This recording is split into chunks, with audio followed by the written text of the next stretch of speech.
चालते नाही? चालते चालते.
नाही जगा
प्रपंच परमार्थ एक रूपभूत आहे ज्याचा हित राणा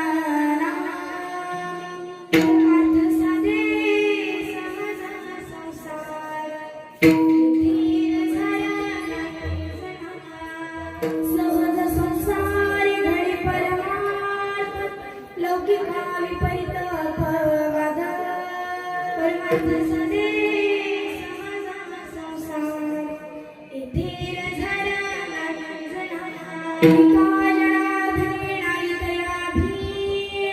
लौकिकाची तड कोणा पुसे अर्थ साधे सहज संसार धीर झाला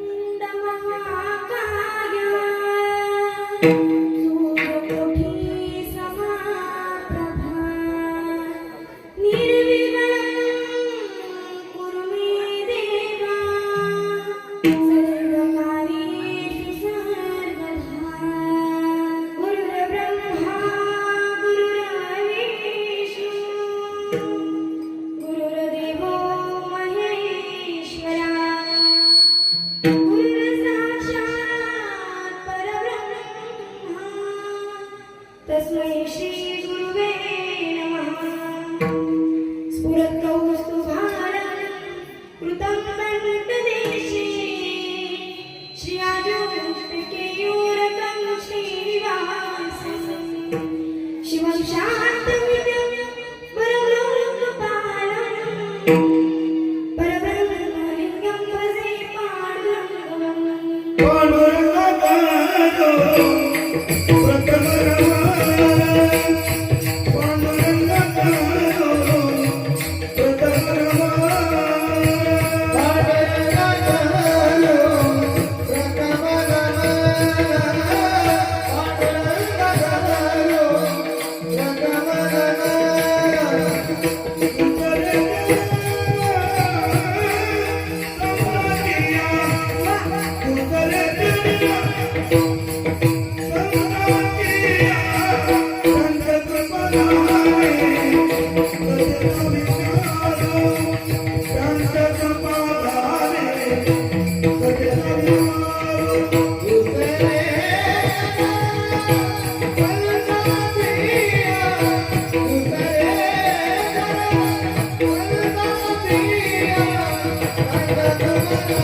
बाबाजी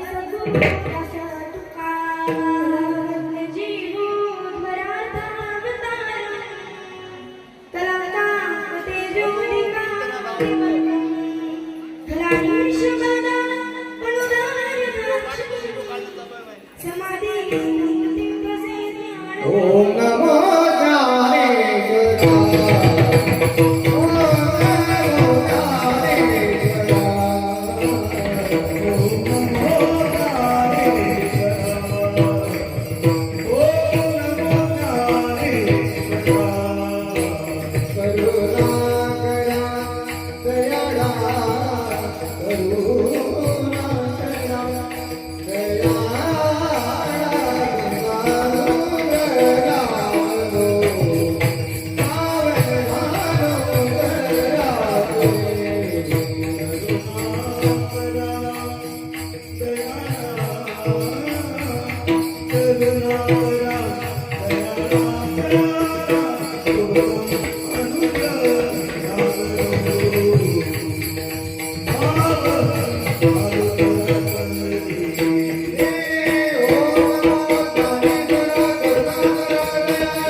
प्रणतमक्लेशनाशाय गोविन्दाय नमो नमः सुरासुरसेवितपादपङ्कजा परिविराजितकमनीयपुस्तका विदिष्ट पत्नी कमलासन झोपीरा सरस्वती नृत्यकुरु वाचनसदा प्रपंच परमार्थ एकरूप होत आहे जगा हित रामारामी परमार्थ साधे सहज संसार येथे झाला नाही जना विठ्ठला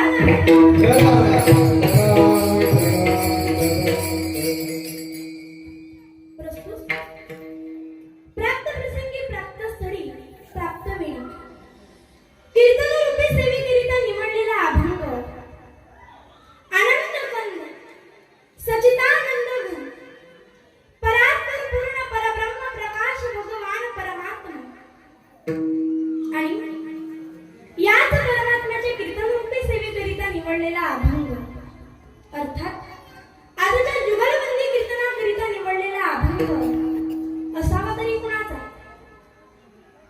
त्या पांडुरंग परमात्म्याचे एकनिष्ठ भक्त पैठण निवासी देहूचे संत म्हटले की तुकोबाराय पैठण निवासी म्हटले की कुठले संत येतात महाराज कुठले संत येतात नाथ महाराज आणि याच एकनाथ महाराजांचा चार चरणाचा उत्कृष्ट असा अभंग आजच्या जुगलबंदी कीर्तनाकरिता निवडलेला आहे विठ्ठला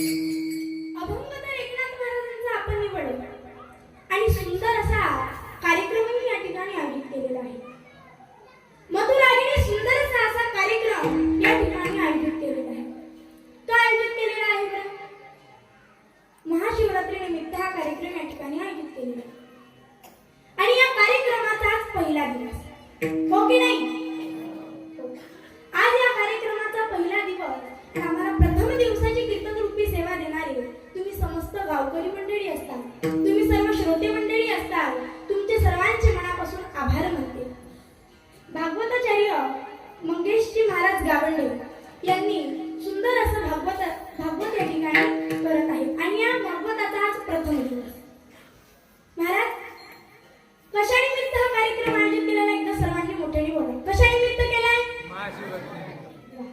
महाशिवरात्री निमित्त हा कार्यक्रम या ठिकाणी आयोजित केलेला आहे मग महाशिवरात्रीचं काहीतरी सांगावंही लागणार ऐका सांगते आधी सर्वांनी भजन करा विठ्ठला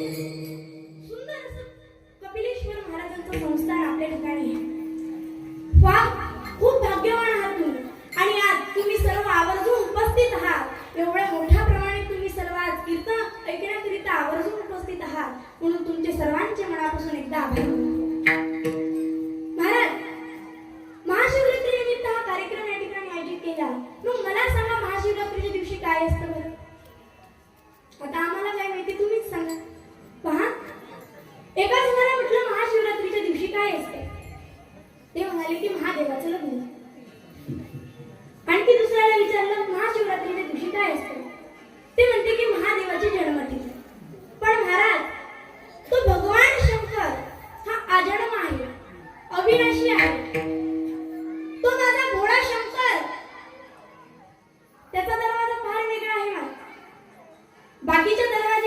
बाकीच्या भगवान परमात्म्याचे दरवाजे वेगळे आहेत पण हा माझा भोळा शंकर याचा दरवाजा फार वेगळा आहे महाराज आता शिव या शब्दाचे अर्थ पहा शिव या शब्दाचा पहिला अर्थ शिव म्हणजे आपण ते छोटी छोटी मुलं शिवणा पाणी खेळतात म्हणजे काय शिव या शब्दाचा पहिला अर्थ म्हणजे स्पर्श करणे हात लावणे दुसरा अर्थ आमच्या गावाची शिव आमच्या गावाची हद्द झाला दुसरा अर्थ शिव या शब्दाचा तिसरा अर्थ जिथं फाटलंय तिथं शिव झाला तिसरा अर्थ आणि जीवाला शिवाची गरज असते तो शिव प्रामुख्याने चार अर्थ शिवाची मी सांगितले महाराज सुंदर असा महाशिवरात्रीचा या ठिकाणी कार्यक्रम आयोजित केलेला आहे विठ्ठला विठ्ठला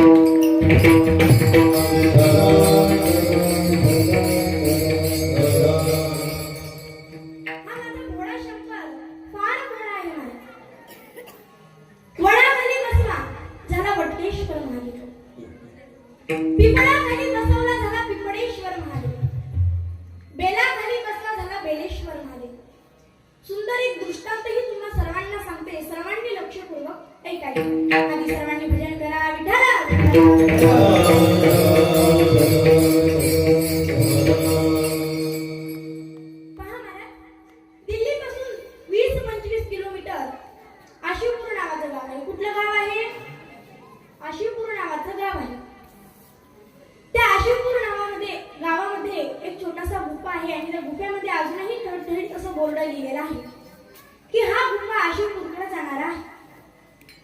महाराज, कुंती माता ही दररोज भगवान शंकराची पूजा करण्याकरिता आशिवपूरला जायची आणि परत रिटर्न यायची.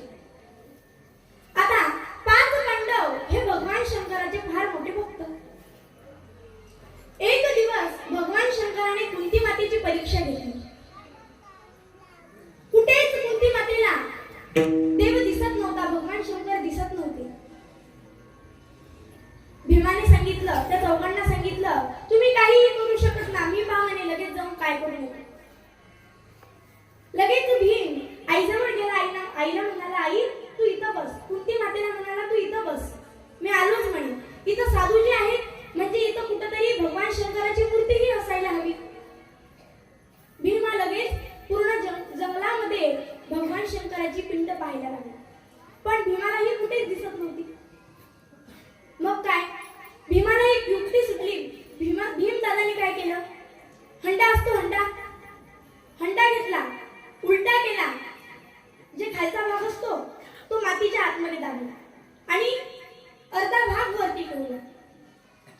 फुलांनी सुंदर असं महादेवाच्या पिंडीचं सजवलं आणि गेला आईजवळ. कुंती मातेकडे गेला आणि म्हणाला, आई अगं बघ इथंच आहे म्हणे भगवान शंकराची पिंड. बरेच लोक पूजा करूनही गेलेले दिसतात, चल म्हणे पूजा करायला. आता कुंती मातेला आनंद झाला.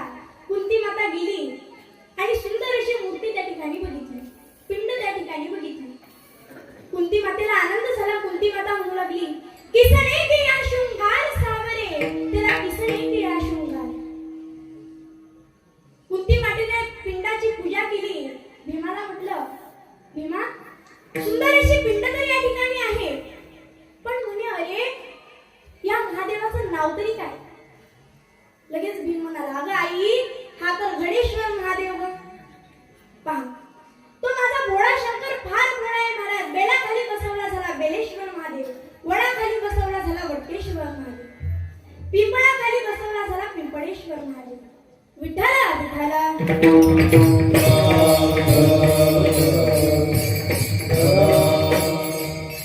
आणि सुंदर असा सप्ताह या ठिकाणी आयोजित केलेला आहे.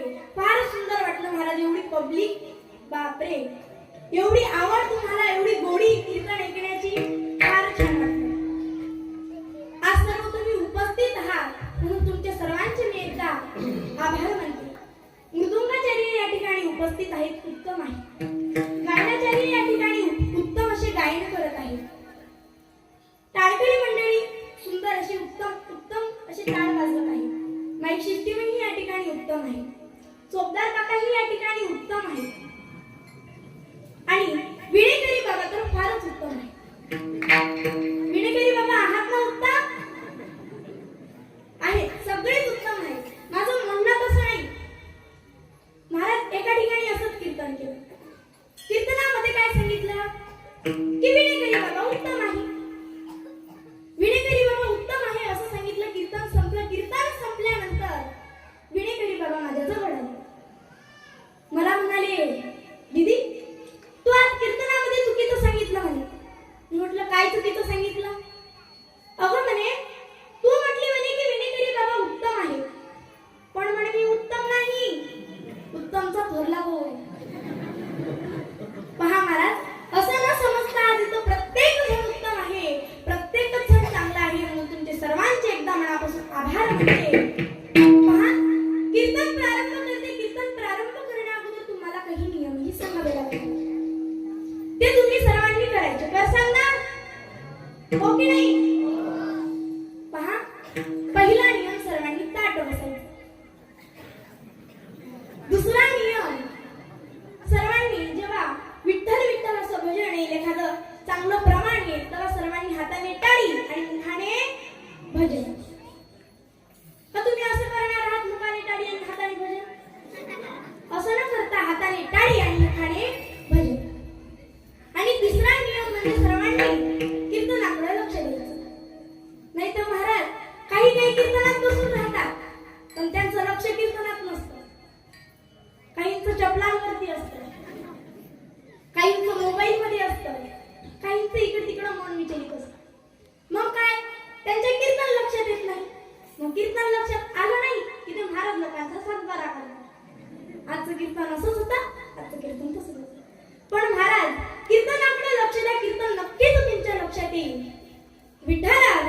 पहा,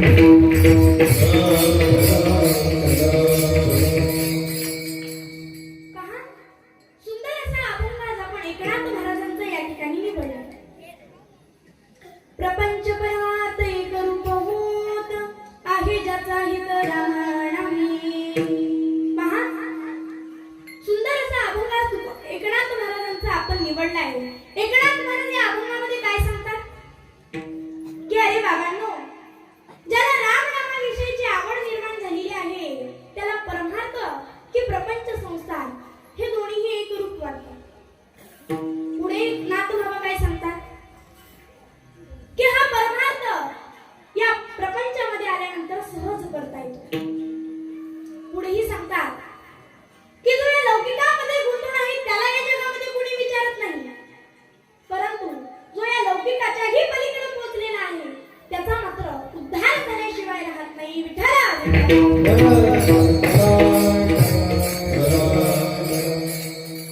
हा झाला अभंगाचा सरळ सरळ भाग.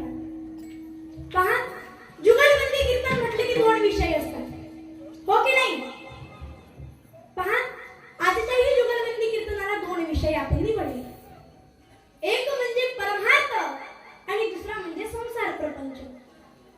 आणि या दोन विषयांपैकी आपला विषय आहे की परमार्थ श्रेष्ठ. काय श्रेष्ठ? परमार्थ श्रेष्ठ. आणि हे महाराज आपल्याला प्रपंच कसा श्रेष्ठ ते पटवून देणार. आज तुम्ही सर्व कीर्तनाला उपस्थित आहात.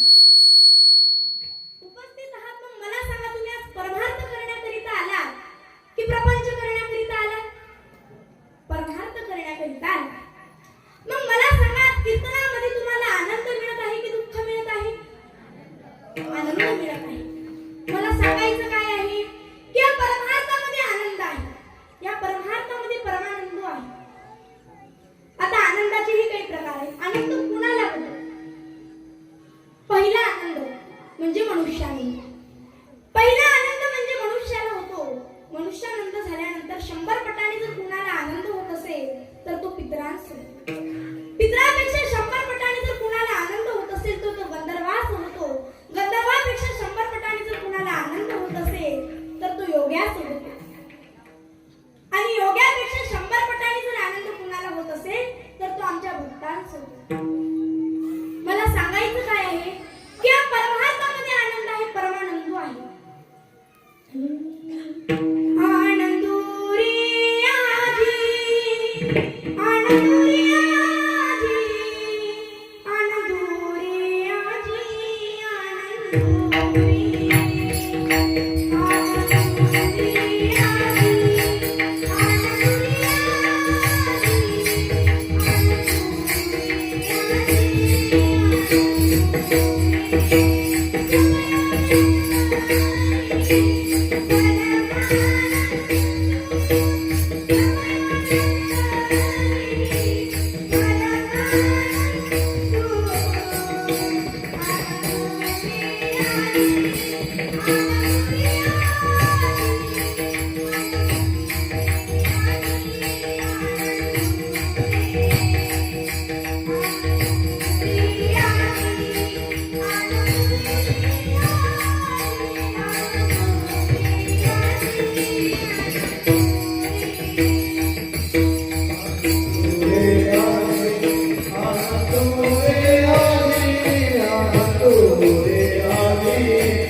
सिपाही ओरडू लागले, महाराज आपल्या महालाला आग लागलेली आहे. पण महाराज, जनक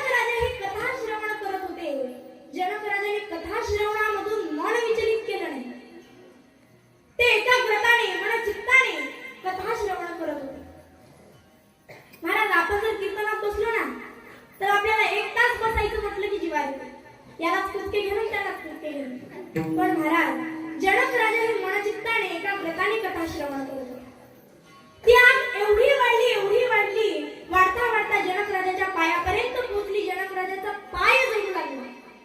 पण महाराज, जनक राजाचं मन तरीही विचलित झालं नाही. का? जनक राजाला माहिती होतं या परमार्थाचा आनंद. जनक राजाला माहिती होतं या परमार्थामध्ये किती आनंद आहे म्हणून. त्यांना माहिती होतं की पाय जळालेल्या दुःखापेक्षा या परमार्थाचा आनंद किती मोठा आहे. म्हणून तर नाथ बाबा म्हणतात की या लौकिकामध्ये जो गुंतून आहे त्याला या जगामध्ये कोणी विचारत नाही, परंतु जो लौकिकाच्याही पलीकडे पोहोचलेला आहे त्याचा मात्र उद्धार झाल्याशिवाय राहत नाही. हेच नाथ बाबा अभंगाच्या चौथ्या चरणात सांगतात. प्रपंची परमार्थ ते करू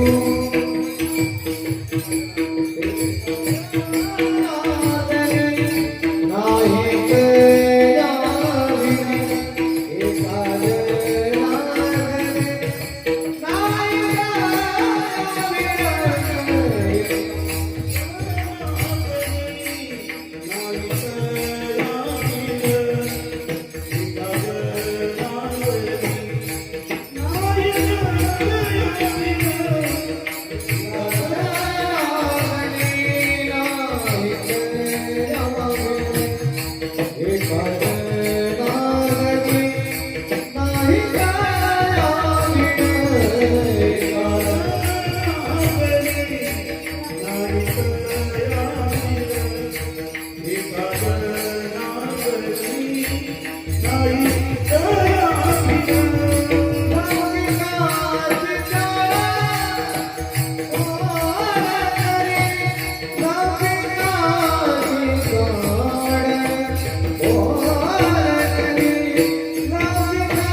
महाराज, या परमार्थामध्ये आनंद आहे, परमानंदू आहे.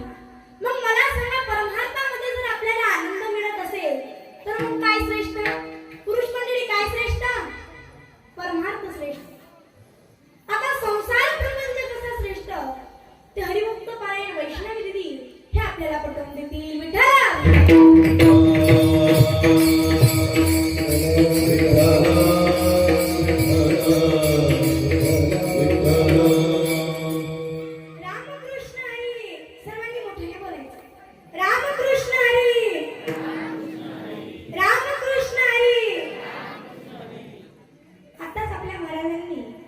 संत एकनाथ महाराजांचा अभंग निवडला की नाही? पुरुष मंडळ निवडला की नाही? निवडला. त्यानंतर महाराज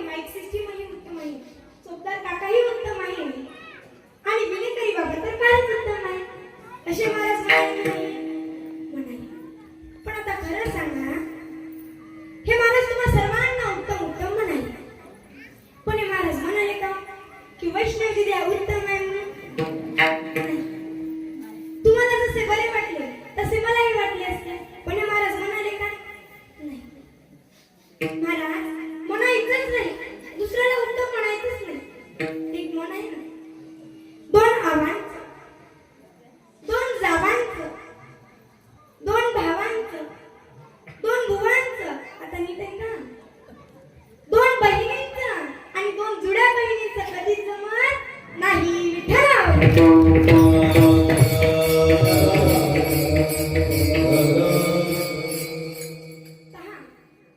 हे महाराज जर मला उत्तम म्हणाले असते तर यांच्या तोंडाला काय विंचू चावलं असतं का? पण नाही, उत्तम म्हणालेच नाही. तुम्ही तर एवढे लांब लांब बसून आहात, मी तर त्यांच्या जवळच उभे आहे ना. तरी तुमच्या सर्वांच्या अगोदर पहिले माझं नाव यायला पाहिजे. पण या माणसाने तसं केलं का? नाही, विठ्ठल.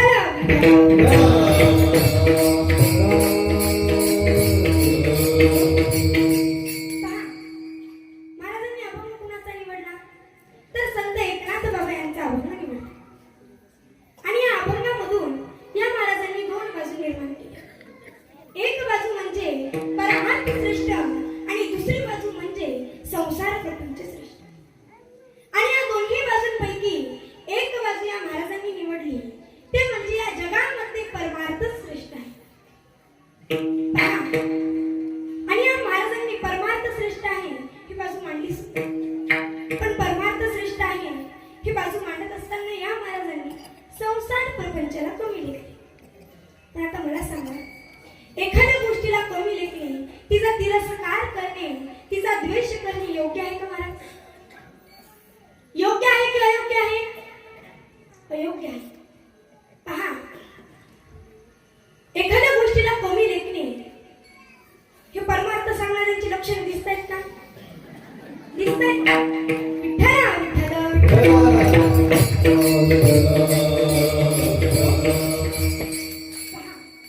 त्यानंतरही महाराजांनी आनंदाचे प्रकार सांगितले.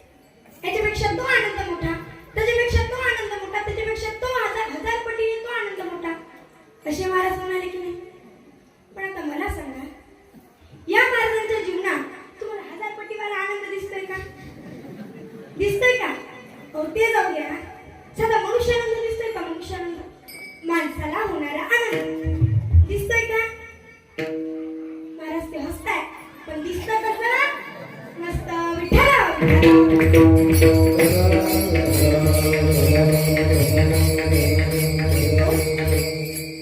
त्यानंतरही महाराज म्हणाले की जो परमार्थ करतो त्याच्याकडे परमानंद आहे, आणि जो ज्याच्याकडे परमानंद आहे तेच आपल्यास या जीवनात सुखी दिसतात, असे महाराज म्हणाले की नाही?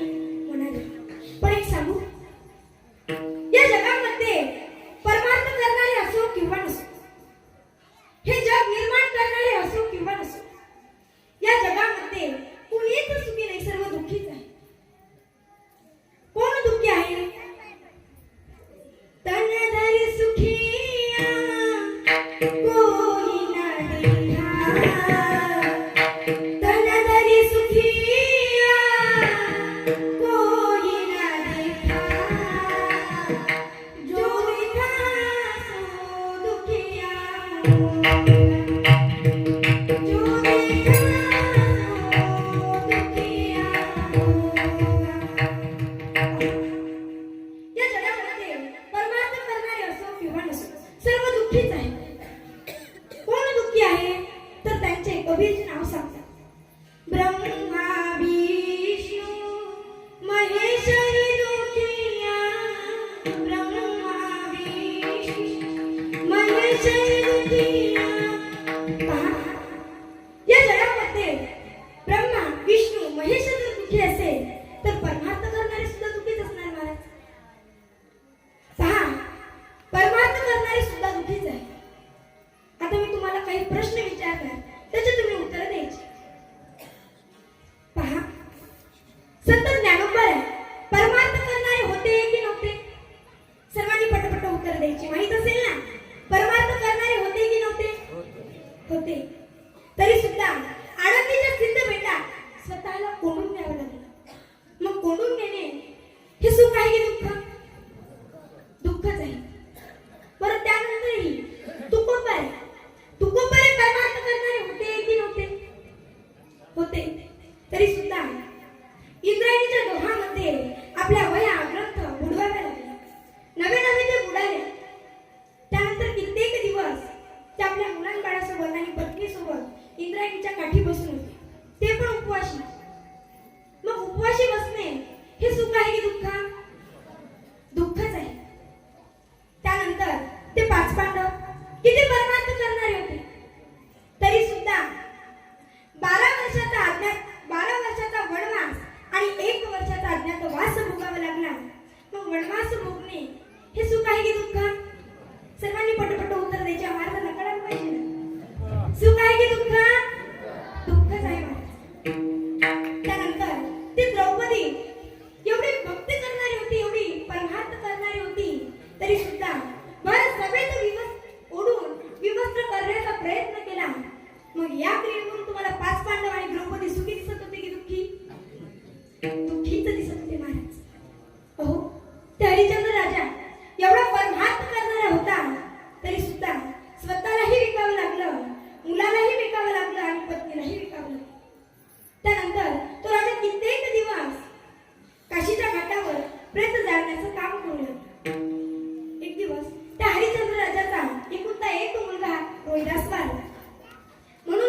ते सर्व परमार्थच करणारे होते, तरी सुद्धा आपल्याला दुःखी दिसले ना. म्हणून या जीवनामध्ये, या जगामध्ये परमार्थ करणारे असो किंवा नसो, सर्व दुःखीच आहे. विठ्ठला विठ्ठला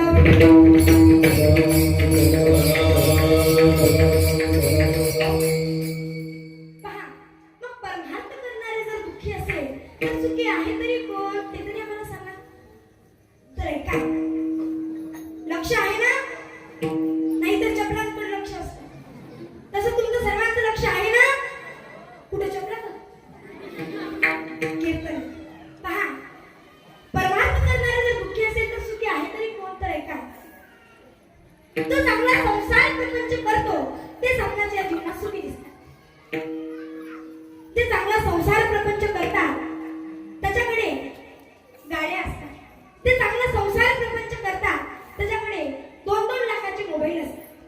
ते चांगला संसार प्रपंच करतात, ज्या स्त्रिया चांगला संसार प्रपंच करतात त्याच्याकडे 3-3, 4-4 हजाराच्या साड्या असतात. ज्या स्त्रिया चांगला संसार प्रपंच करतात त्यांच्याकडे दागिने असतात. महाराज, तो सुद्धा एवढा परमार्थ करणारा होता, तरी सुद्धा अंगावर घालण्यासाठी कपडे सुद्धा नव्हते. महाराज, त्याच्या पत्नीच्या अंगावर नीटनेटकी साडी नव्हती, दागिना नव्हते. तिलाही वाटत असेल ना की माझ्या अंगावर दागिने असावे. आणि एक सांगू, स्त्रियांच्या अंगावर दागिने असावे. महिला मंडळ म्हणते अशीच महाराजांबाई पाहिजे. हो महाराज, आम्ही काही 1-2 म्हटलं की तिकडून त्यांच्या पोटात गोळा सुटतो. विठ्ठला विठ्ठला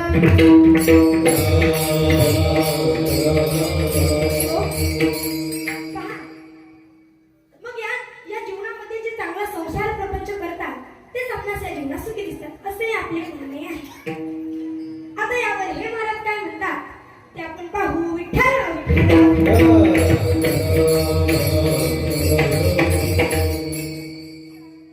रामकृष्ण हरी. सर्वांनी मोठ्याने बोलायचं, रामकृष्ण हरी, रामकृष्ण हरी. वा, सर्वांनी सुंदर रामकृष्ण हरी असं म्हटलं आणि सर्वांनी म्हटलं, पण एकाच जणांनी म्हटलं, ते म्हणजे हे म्हणा. हो, मी काय म्हटलं की सर्वांनी रामकृष्ण हरी म्हणा. आता सर्व म्हटले की त्यात हेही महाराज आलेच ना. पण नाही, रामकृष्ण हरी म्हणायचंच नाही.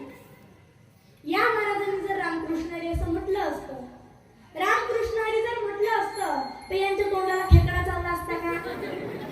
पण नाही महाराज, म्हणायचंच नाही. विठ्ठला विठ्ठला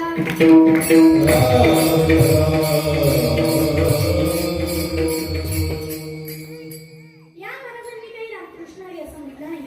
असो, हे महाराज काय म्हटले की हे महाराज मला उत्तम म्हटले. हे महाराज म्हटले की नाही की मी यांना उत्तम म्हटले नाही म्हणून. पण महाराज, जे उत्तम आहे त्यालाच उत्तम म्हणावं लागतं, कुणालाही उत्तम म्हणून चालत नाही. आता मृदुंगाचार्य उत्तम आहेत, विणीकरी बाबा उत्तम आहेत, टाळकरी मंडळी उत्तम आहेत, तुम्ही उत्तम आहात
मला सांगा, मूल जन्माला येतं, मूल जन्माला आल्या आल्या ते हसतं की रडतं?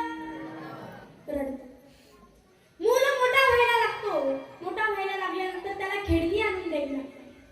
मला सांगा, त्याला खेळणी मिळाली नाही तेव्हा ते हसतं की रडतं? रडतं. ऐकून घ्या बरं. थोडं पहा. ते आणखी मोठा व्हायला लागतो, शाळेत जायला लागतो, शाळेतून कॉलेजला जायला लागतो, कॉलेजमध्ये पेपर द्यायला लागतो. पेपरात जर नापास झाला तेव्हा ते हसतं की रडतं? रडतं. पेपरामध्ये नापास झाला म्हणून त्याला कोणी नोकरी देत नाही तेव्हा ते हसतं की रडतं? त्याला नोकरी मिळाली नाही म्हणून त्याला कोणी छोकरीही देत नाही तेव्हा ते हसतं की रडतं? कशी तरी योगाने छोकरी भेटली, मुलगी भेटली, काळी असो, बेंद्री असो, बुटकी असो, भेटली. पण महाराज, त्याला बायकोच्याच हाताखाली काम करावं लागतं तेव्हा ते हसतं की रडतं? महाराज, म्हातारा व्हायला लागतो, म्हातारा होतो तेव्हा त्याला म्हातारपणाच्या वेदना त्रास देतात तेव्हा ते हसतं की रडतं? आखरी मरून जातो. मला सांगायचं काय आहे की जन्माला आल्यापासून तर मरेपर्यंत प्रत्येकाच्या जीवनामध्ये दुःख आहे, रडगाणं आहे. दुःख बालवाडी आहे हा संसार. दुःख बालवाडी आहे हा संसार. दुःख बालवाडी आहे हा संसार. दुःख बालवाडी आहे हा संसार.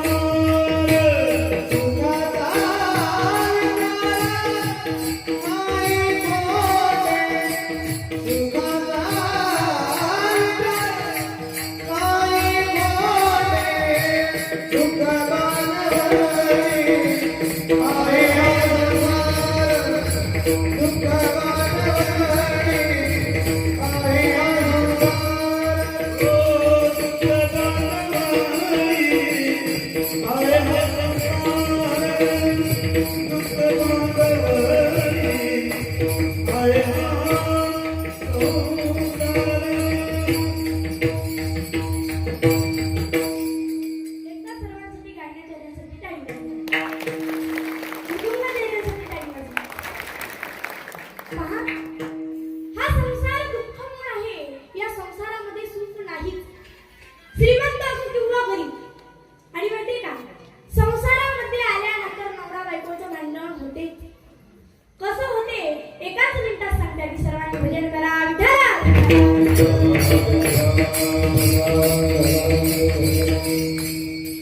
पहा, नवरा बायकोचं कसं भांडण होतं. दोन जोडपे असतात. एक जोडपं सारखं भांडायचं आणि एक जोडपं सारखं हसायचं. जे जोडपं रोज भांडायचं ते एक दिवस म्हटलं, अगं बघ म्हणे, शेजारी बघ म्हणे, रोज हसतात म्हणे, आपला एकही दिवस भांडणीशिवाय जात नाही म्हणे. चाल बरं म्हणे, आपण त्यांच्या घरी जाऊन विचारू तुमच्या हसण्याचं पाठीमागचं कारण.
दाता तोडून हातातच दे.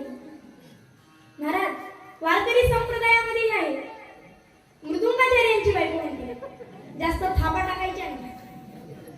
गायनाचार्यांची बायको म्हणते लग्नाआधीच कळाले होते तुमच्याच चाली. महाराज, कीर्तनकाराची ही बायको म्हणते जास्त भाकड कथा सांगू नका विठाला.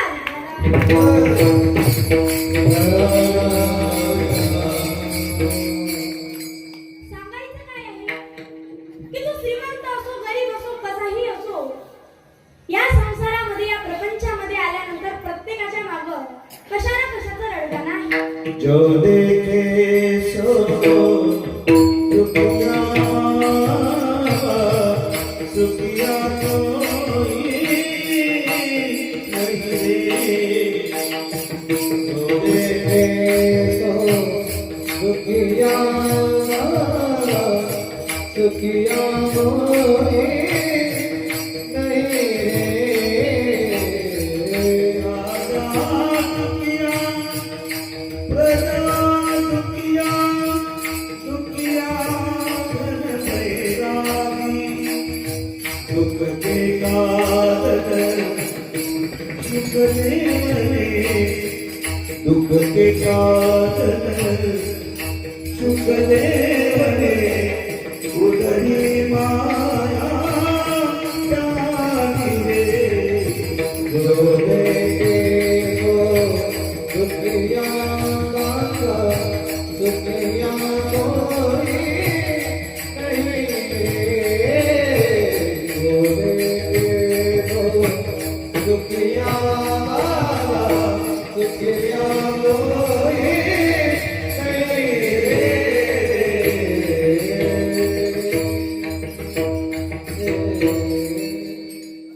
या संसारामध्ये दुःखच आहे महाराज, फक्त परमार्थामध्ये आनंद आहे. आणखी या महाराजांनी उदाहरणं दिली की ज्ञानोबाराय हे परमार्थ करायचे आणि ज्ञानोबारायांनी स्वतःला पर्णकुटीमध्ये बंद केलं. असे महाराज म्हटले की नाही? म्हटले. हो, ज्ञानोबाराय हे परमार्थ करायचे आणि त्यांना स्वतःला पर्णकुटीमध्ये बंदही करावं लागलं. पण महाराज, तेव्हा त्यांना दुःख झालं, पण त्याच ज्ञानोबारायांची कीर्ती आज संपूर्ण जगामध्ये पसरलेली आहे. मग मला सांगा, हे दुःख आहे की सुख आहे? सुख आहे महाराज. आणखी या महाराजांनी उदाहरणं दिले की तुकोबाराय यांनी स्वतःचे अभंगाच्या वया हे इंद्रायणी नदीमध्ये बुडवलं. हो, तेव्हाही त्यांना दुःख झालं, पण त्याच अभंगाच्या वया इंद्रायणी मातेने त्यांना परत द्यावं. मग मला सांगा, हे सुख आहे की दुःख आहे? सुख आहे. महाराज, त्याच संतांची कीर्ती आज संपूर्ण जगामध्ये पसरलेली आहे. महाराज, या सुखाच्या पाठीमागचं कारण फक्त एकच, ते म्हणजे परमार्थ. संसारामध्ये वरून कितीही सुख दिसत असेल तरी आतून दुःखच आहे. आणि या परमार्थामध्ये वरून कितीही दुःख दिसत असेल पण आतमधून समाधान आणि सुखच आहे महाराज. या परमार्थाची ताकद एकाच मिनिटात सांगते. आधी सर्वांनी भजन करा विठ्ठला.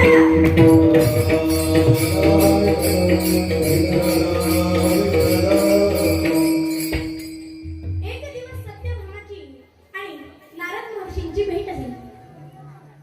सत्यभामा ही नारद महर्षींना म्हणाली, नारद महर्षी, एखादी गोष्ट जर जन्मोजन्मी प्राप्त करून घ्यायची असेल तर त्यासाठी काय करावं लागेल?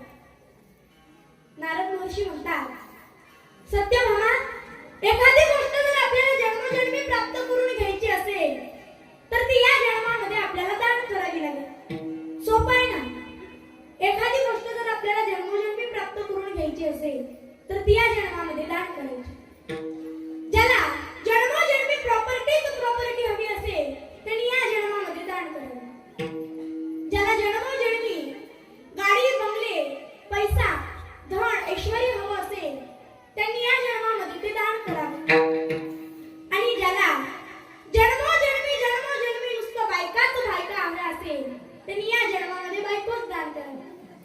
तुम्ही म्हणताल, महाराज, हे सोडून काहीही सांगा, पण बायको दान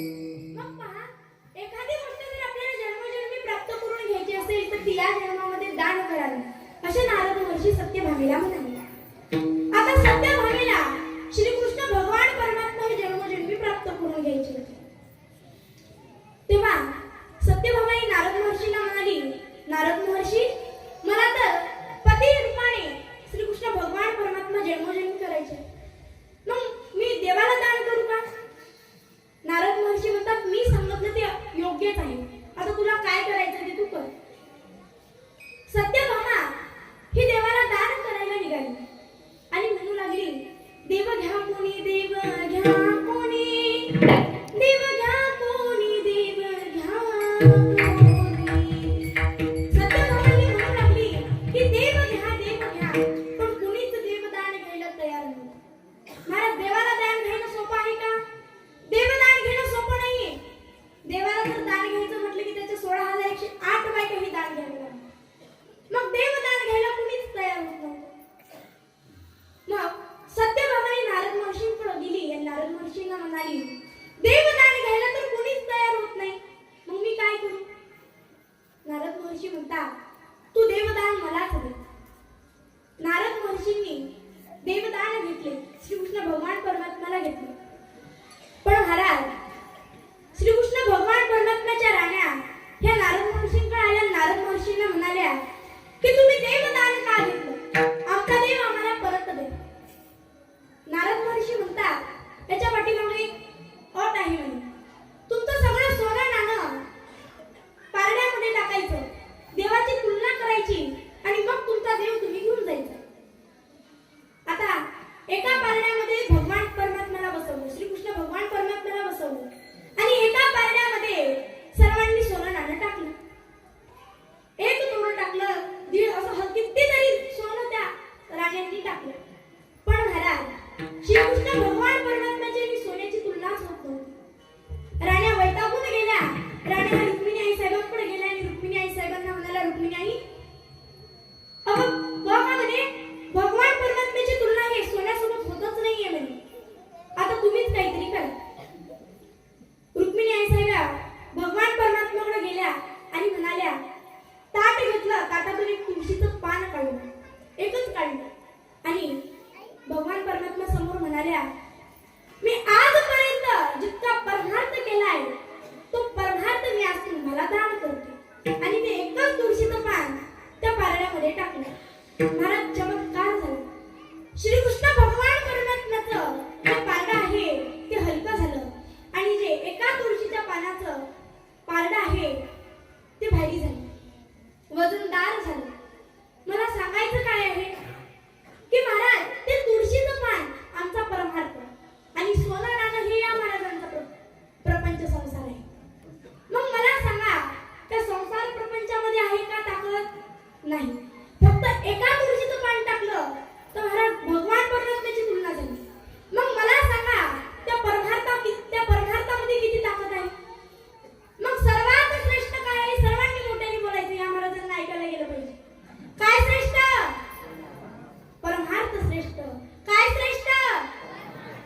या जगामध्ये आल्यानंतर सर्वात श्रेष्ठ परमार्थच आहे आणि परमार्थच आहे.